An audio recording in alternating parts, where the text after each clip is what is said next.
So we recently saw tons of leaks suggesting that we will see a massive redesign with the launch of the iPhone 14 Pro models. Also maybe a better camera system, but reliable Apple analyst Minchiko has posted some new infos that might just surprise you or might just disappoint you. Now first, there will be no mini series this year. The iPhone 14 models will have 4 models: 6.1-inch iPhone 14, 6.7-inch iPhone 14 Max. This will be the newest addition to the series, a 6.1-inch iPhone 14 Pro and a 6.7-inch iPhone 14 Pro Max.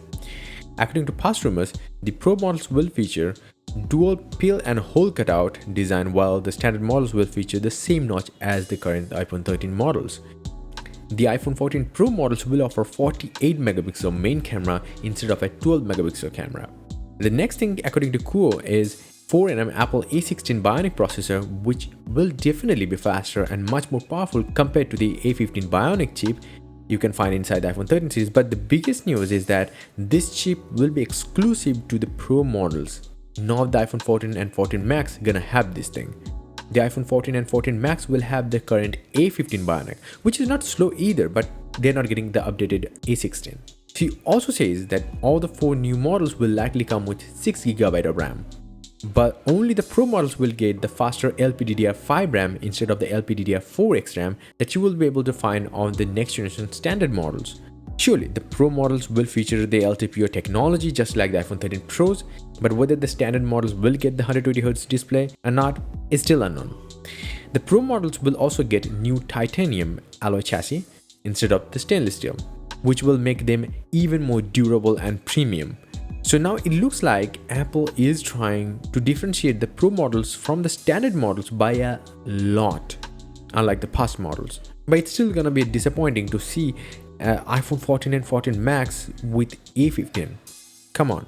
The only upgrade in the standard 14 models will be the new edition, the iPhone 14 Max. That's it. Now, we probably know that iPhone 12 series is that series when Apple removed almost everything from the box aside from the USB cable and the phone by making it thinner than ever. Now, according to a new report, by removing the charger and earpods from the iPhone boxes allowed 70% more devices to fit while shipping. That also allows Apple to reduce yearly carbon emission by 2 million metric tons. Now, this is a great help towards the future of Earth. But not everyone believes that Apple made this move for the environment. Most believe it's typical Apple way to make more money. Now, according to Daily Mail, by removing the charger and the earpods from the retail boxes, Apple has saved a total of $6.5 billion. Yes, and I loved this approach of Apple. But the only thing that I didn't like is Apple didn't reduce the price of its handset when it removed the accessories from the iPhone boxes. And on top of that, the older models always came with only 5-watt adapters except for the iPhone 11 Pro series. So most of the customers were forced to spend $19 more for a 20-watt adapter.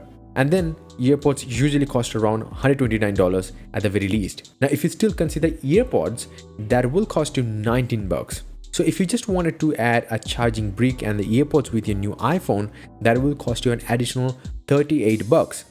Now consider the millions of iPhones unit Apple sells each year. Now it looks less of an environmental friendly move, rather a money making move by Apple. Now reducing the size of the box also helped Apple reduce the shipping cost by 40%, but the price of the phone to consumer remained same. So since the removal of the chargers and earpods from the iPhone box, Apple is believed to have shipped around 190 million iPhone units, which means Apple saved around 5 billion pounds or $6.5 billion, according to Daily Mail. So just think about it. Well, thank you for listening to me this long. I appreciate that. And yeah, so finally my latest Web 2 series wallpaper pack is here. It is by far my best creation. This pack has 12 different very high resolution wallpapers, custom made for modern desktops, tablets and smartphones. You can visit my website joindavid.com to check out, where you're gonna find a lot more tech news way faster than these videos. And definitely do hit the like button and do subscribe this channel as well. Until the next one, bye and take care.